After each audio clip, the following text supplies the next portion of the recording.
actually think all the elements we just discussed right now is all related to actually fear of failure. Speaking of those social pressure, I keep doing all those like coaching, consulting, but I see it's not common, and I also do not really open up that I'm doing coaching, consulting, or having those like therapy-like sessions. This is a widespread problem in Asia generally. I think Korea especially as well, because I can't remember the exact statistics, but I think for adults generally, this fear of failure exists in 40% of adults. In Korea? And impact. No, this is worldwide. So we're not even talking Korea. Okay. But worldwide, it's 40% of adults are impacted by fear of failure. So it impacts their like decision making or the risks they take or what they do in a day-to-day life. From a Korean perspective, I don't know the exact number, but I do know that in the developed countries, Koreans generally have the highest levels of anxiety and this feeling of fear of failure or letting down, which given the social pressures on, education, getting into a Sky University, competition, getting into Samsung, or also even like how you look as well. Right. Like, okay, how does my face look? Is my face too big or too small? Right. All these factors combined leads to a huge culture of fear of failure or even a reluctance to change because you just want to play safe with what is meant to be, play by the book. So if you mention coaching or changing your mindset or therapy, people think, oh, why aren't you just doing what everybody else is doing and, stick to the plan? I know. Why are you trying to be different? I know. Oh, yeah. They even think like, oh, she must have a mental disease. She may be going through something rough. I don't know. Yeah, maybe. That's why I am seeing my therapist and my coaches and my consultants. But I mean, it's like taboo. It's taboo, yeah. It's taboo in Korea. So it's really, I feel vulnerable. Yes. I feel like it's a combination of not being able to have an outlet or a way to change because it's seen as taboo when you want to raise about your mental health, your mindfulness, but also the fact that you're comparing all the time. And when you put a lot of energy in negative thoughts, it breeds more negative thoughts. And then you start to see more flaws and you see more negative traits. And then you question yourself even more. And it becomes a toxic cycle of negativity where you're looking for mistakes, failures, issues in everything you're doing or even the world around you. And then, when you see other people doing better than you, then you feel like, oh, I'm more of a failure, Right. And then it pushes you down and down and down. So you feel like you're in a hole, actually. Right. It's really sad, actually. It's very sad that you get people look down on you for trying to get help. You get left behind when you're left in that hole as well. Yes. Focus on like trying to, how can I succeed instead of others, Yes. And when it comes to that comparison, recently I found out that I have a problem, especially in those comparison, not only with other people, but with the past version of me. So yes, comparison with my peer group, that's like so natural in Korea and that's so common to me for the past maybe my whole life because so many kids are good. They're like amazing. So I envy them. I feel depressed because I constantly compare myself to them. Like, how am I going to beat them? How am I going to achieve that much? But at the same time, I keep comparing me now with the me past. So the past version of me seems to be better than me now. So for example, let's say I used to edit YouTube video 3 or 4 years ago. I could stay all night long, edit the video for like 8 hours straight. And then I didn't have to sleep and then go to work straight up. But these days, no, that's a huge no. I only can sit down on my desk for about like 1 or 2 hours because my back hurts a lot. And then I also have to go to sleep so that I can have my the next day right. Yeah, have energy and like recover and rest. I get older, my energy level gets lower. And then also the way of living also may have changed. I mean like the life of 3 years ago and then the life now. Yeah. It's, of course, totally different. However, I only focused on those absolute difference. Like, I used to do that without any problem. But now I am doomed. What should I do? So this kind of self-comparison also, I mean, I recently found out that it also harms me a lot internally. I think framing is very important. I think it's okay to learn from others. I think it's very good to learn from others and look and get inspiration from other people. I think comparing why they're there and you're not here and that pressure is not healthy. Comparing to yourself is an interesting one. I would say in some cases, it's good to compare to yourself because that way you don't focus about others and you just think, okay, look, how was I compared to yesterday? How can I be better?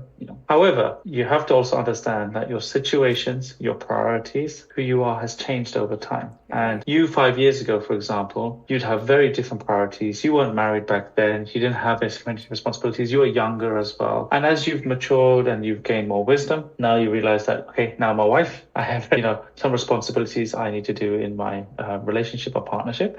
I'm also a bit older. So now I'm prioritizing my sleep. Either my mental health or physical health is now more of a priority for myself. And also your way of life has changed completely, So it's sometimes very dangerous just doing absolute comparisons of, okay, I did 8 hours back then, now I'm only doing 1 hour now. I think framing the situation and understanding the why behind you able to do it and then why you're not doing it now because you have got different priorities and you've learned over time that what is more important to you right now is your health will allow you to be okay with those differences and feel that, there's nothing wrong with just only 1 hour. At least I'm getting 8 hours of sleep and I feel refreshed in the morning. And, I'm probably going to live longer as a result of this.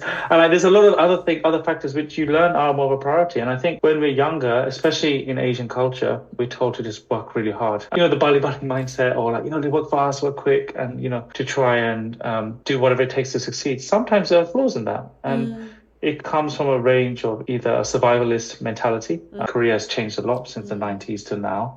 And what your parents have told you to live or your environment has told you to live has changed compared to now as well. Completely. Or it could be that you have friends who are in different positions and for them working really, really hard is what works well. They might be bankers, they might be consultants.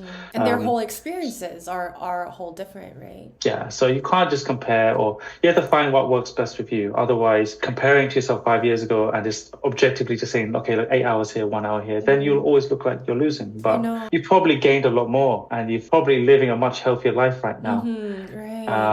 Yeah. And right now you're actually in a position where you're focusing on many areas of your life. You're discovering a bit more about what you want from life. You're also trying to explore a bit more of like traveling and you're engaging with new people. We can be really critical on ourselves and we only view the negatives and we don't view like, okay, what are the good things we're doing or the way we're changing. Right. So what I have found out was, let's say same situation, like 8 hours back then. Nowadays, like 1 hour and then 8 hours of sleep. Just like you said, it's going to be a whole different story. If it was the situation for my friend or you, Raj, then I'll say, Raj, it's totally different of you. It was you when you were 26 and now you're like 32. You're not losing anything, but you're just changing and you're living a different life. That's what I would going to say to my friend. But you'll tell to other people. Yes, I will not push hard on them because I want them to be happy. But when it comes to me, myself, then I become so harsh. And I didn't even realize that I was being harsh on me. So that was pretty sad. And that's actually my recent epiphany, this is how. Yes. Because like for the past couple months, I've been trying to like look into me, like deep inside me, or trying to find out things that I have not known much about me myself. Then this is one of the things or the facts that by learning you've recently learned. That inner voice is both a blessing and a curse sometimes, and you have to keep it under control. I know. We are so critical of ourselves. So critical. And it's surprising how sometimes the most positive of people and the people who bring a lot of light to others can be incredibly harsh on themselves. True. And you'll be so surprised by it because they seem very happy-go-lucky, they're very positive, very affirming, but then you might be really shocked to learn that these people may be living in depression, they may be living in an imposter syndrome situation, or they're feeling that, I was so successful before, why can't I do it now?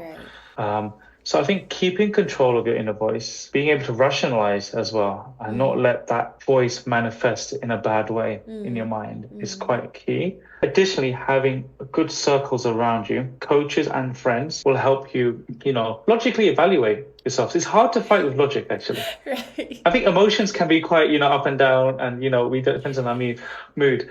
But I think logic is quite strong. And when people start to point out all the facts you're doing and how your life is different then, different now, it's quite hard to argue with that.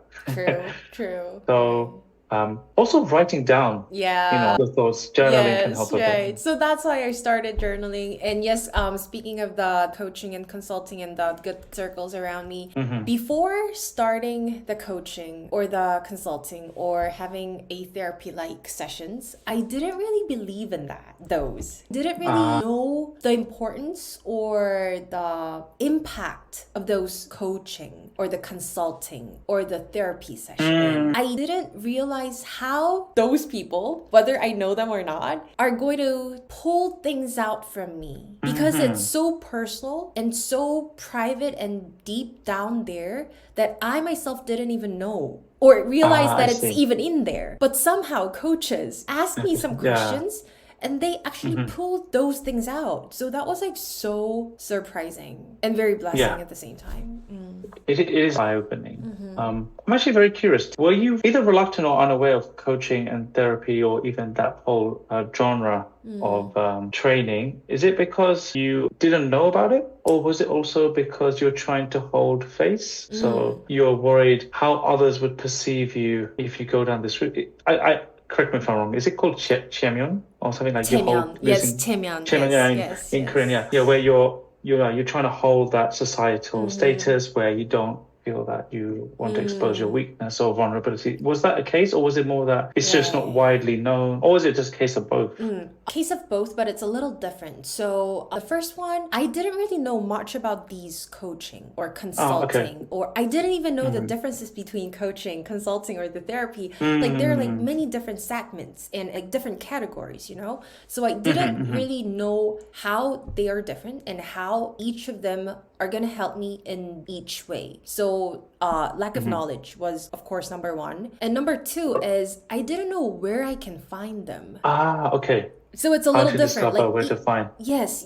Like even let's say I do know about those differences, but where can I meet those coaches? Where do I meet those consultants, And then all I know about is, again, going back to the previous discussion, in Korea, mental related or psychology related sessions or the concepts are very not good. So it's kept under like somewhere beneath. All I got to know was like you have to see a doctor or you have to go to a hospital.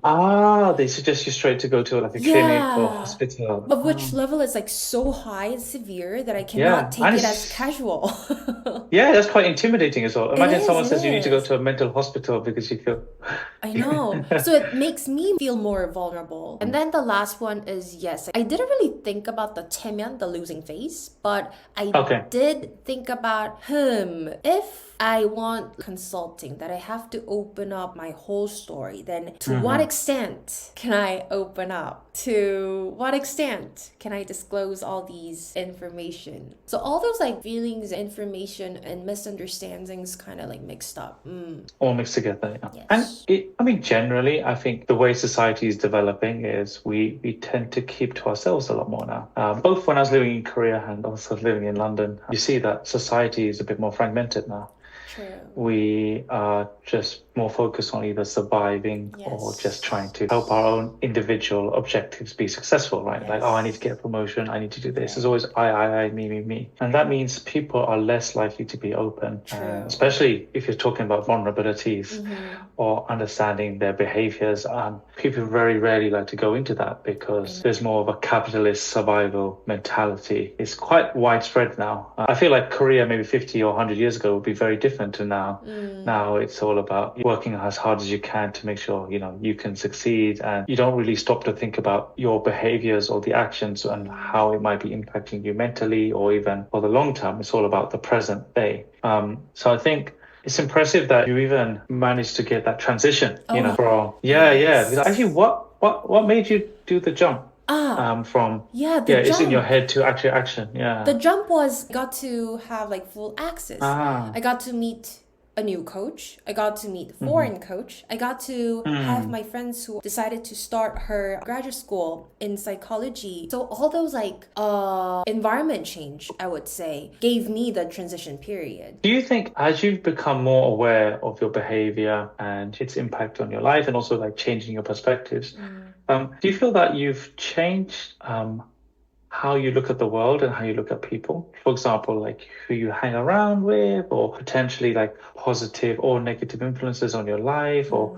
because I feel now that you have quite a strong growth mentality, actually. True. I can say that the view upon me, myself, has changed a lot. That's the biggest change that I had through all the coachings and all those like consulting and stuff. I realized that I do not know much about me. Of course, the view towards the world has been changed, and the view towards other people also have changed. But again, those are all the external factors. And no matter what those external factors are, and even if they stay still, if I am changed, then I know that everything can be changed. And nice mentality. Yeah, and I got to learn more about me. So it's not about like a whole new me, but it's a different me. If you get to know you better, then I think you've become stronger than ever. Yes. You don't really have to read self-development book or watching like productive YouTube out there. YouTube videos. Yeah, YouTube videos. Those can be very, very helpful. And I was actually the one who utilized them. But these days, while going through all these sessions, I think the most important thing is knowing about me. I think you've hit the nail on the head. Yeah. Right. I feel calm, more serene, more serene. I like that. Yeah, more At peaceful. peace. Yes. And more stable. I know that my anxiety level is very high, but without these sessions, I will always perceive me as a bad person with a very bad sensitivity, a high sensitiveness in a bad way. I may keep blaming myself, like, why can't you be more stable? Why can't you be more, So I kind of made a larger room for me after getting to know about me more. I don't know if that makes sense. I get what you mean. I think part of it is, I think the first analogy of you can only control what you can control. So I think what you mentioned before, you've got a far greater perspective on how you are and how society impacts you. Right. We can't control our friends, we can't control our environment, but we can definitely control our actions and the way we are. So I'm quite proud that you've you reached a much better place for this. And I think the second point you mentioned about that internal voice and like controlling anxiety, you definitely, I've known you now for nearly 2 years? 2 years, 2 to 3 years, I don't know. 2 to 3 years, maybe even longer actually now. And I can see the change you've made in terms of the way you handle problems, the way you deal with situations, even vocalizing, those pain points you're facing. And it could be that it's come over time with trust and as we've deepened our discussions, but I can see that you've become a lot stronger in terms of how you channel this and how you view your situations. It's not like you suddenly broke down over it. It's kind of, okay, I've got this problem now. Now I have visibility. Oh, yes. I'm aware of what I don't know now. Right. So now I can think, okay, how I can manage this better in the future. Right. That's a really strong growth mindset to it. Right. I started to accept myself. I think I used to have that kind of, I don't know if this word describes what I want to say, but there is a word like cognitive dissonance. Cognitive dissonance. Yeah, you have a huge gap between the ideal yourself and you right now. I used to have that kind of like ideal concept of me. And this ideal concept of me has been built for like 30 something years. Yes. And you built this like tower of expectations. I know. I've been raised and I've been grown up as a good kid. Boring good kid. Yeah. Yes. Play safe, Play safe. I don't go hard. I always listen to my parents. It was not about them forcing me to, but I really went forward to those achievements, like good grades, good university, good corporate and everything. And all those like ideal of me, myself building up has been up there. But sometimes you lack some ability. You can't do everything, but you can't do everything. There's no one who is perfect on everything, right? Since I have been built those like ideal me, I did not really want to break that ideal me concept. And that means I want to stay in my comfort zone, trying to do something that I am good at. Yes. And I don't try other things because I know that I lack capability. I know that I'm going to make mistakes. For sure that I'm going to fail. Then those failures will break that ideal me. Of course, I know now that those failures are not failure, but can be experiences, the sufferings that you have to move on so that you can grow more. But back in the days, I just viewed it as a failure, a total failure that you must not do. Yes, there's this, you've probably heard this famous quote before from Thomas Edison, that, they always say that, Thomas Edison, it took him 10,000 attempts to make a light bulb. And you meet people in life and you meet people around you or even society where they say, you failed 10,000 times, how bad is that? And then what he says is, I've not failed. I've just found 10,000 ways it doesn't work, So you can see just framing and the perspective change of how you live your life and how you deal with failure can suddenly change it from a defeat to an inspirational piece. That, okay, look, this didn't work, but I learned this and this from it. Right. Each failure is a learning opportunity. And I think it's because, especially in Asian culture, it's very absolute in nature, like pass or fail, and that's it. And then there's no in between. This is slowly changing and it's good, but I can sense that from you now. That when things go wrong, it's not like, I'm terrible now. Yes. I feel like this. It's more like, okay, I learned this, this didn't work. I can now do this, Couldn't do that. A feeling of frustration hits me really, really bad that I cannot even move on to the next one. Mm-hmm. I lock myself into that specific failure and I do not want to experience that failure never ever again. That feeling, yeah. Yes. Because negativity or bad feelings linger for a very long time. Yes. It's just human nature. This is how we feel. It's why bad news sells really well. It's why we are risk averse as generally as people. And we sometimes use our failures to define us. Whether it comes from society, parenting, environment, friends, or even just internally, we can sometimes define ourselves by, okay, that did bad and we're always going to be like that. So I think it's really important. And I encourage this for everyone to try and do, post-failure analysis. Like, look, okay, what went wrong? I know. What actually happened and how can I, learn from this? And you just focus, take those bad situations and spin it onto a positive light. And that way you don't bring fear, that fear of failure. You don't bring fear into your life and that negativity or that voice that suddenly emerges every time something goes bad. Right. And I should have played safe. I should have done this. I should have done that. Yeah. I know. And for me, especially, all those changes began from the point where I accept myself. Okay, I am a person with a high level of anxiety. And you just mentioned the negativity, right? I mean, like, me towards the negativity is also very, very high. Very high, yeah. Very high. And also, the risk avoidance level is also very, very high. Very high. So,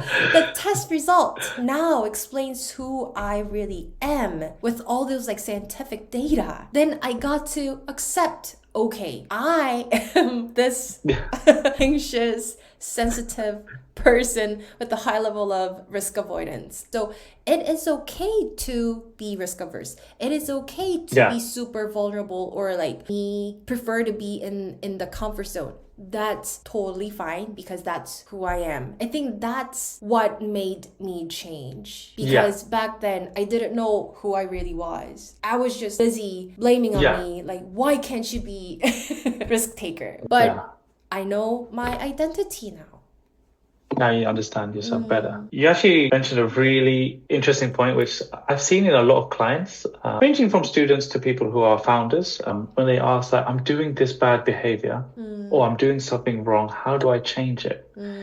I'm really happy it's not just been a case of you just wanting to change or you feeling something is wrong. You've actually gone to investigate it. And understand the why. There's many formulas for change. You could look at loads of psychologists who've done studies on it. I mean, one general one would be, your ability to change will be, or behavior change will come from your motivation times your ability times a prompt or something bad happening. And in this situation, I think by understanding yourself a lot better, you both learned a bit more about your ability and also you got the prompt and you had that wake-up call. When you try to understand yourself, don't just put the filter of focusing on the negative because that's what we do and keeping it under control. You can look at it, but also give yourself that credit or the rewards. So I really, really want to give this kind of momentum or a chance for them to look inside themselves, because again, as mentioned before, Koreans are not really, used to this kind of like coaching or consulting really. So Yeah. not only for the adults but younger people, and they're now making their own choices, right?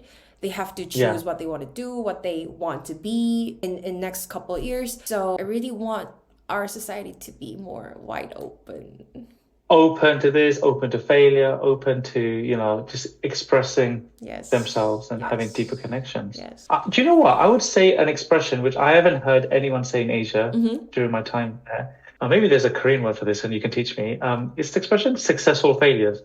Oh. And I haven't heard anyone say this before. And it could just be a language barrier that my Korean is not good enough. Have you used that phrase about yourself or... No. No, okay, you wouldn't. Failure is just a failure. It's a dreadful... it's a dreadful failure that you must not do. Oh, listen. I've had so many failures. And I'm going to still fail. Like, there are things which won't go well. But I'm quite proud that when I do something wrong, I'm really open to getting feedback, and I like to know what I don't know, and I use those as pivoting points where this didn't work quite well. What can I do next time? What can I learn from it? And how can I just look up instead of looking down in life? We live in such a surface level society where we are chasing after things which we feel that we need and that we want and that will make us happy. But when things go wrong, you realize what's actually most important to you. And it's just having a lovely life, happy, healthy life where you have great people around you, your body can function, you can walk around, you can sleep well.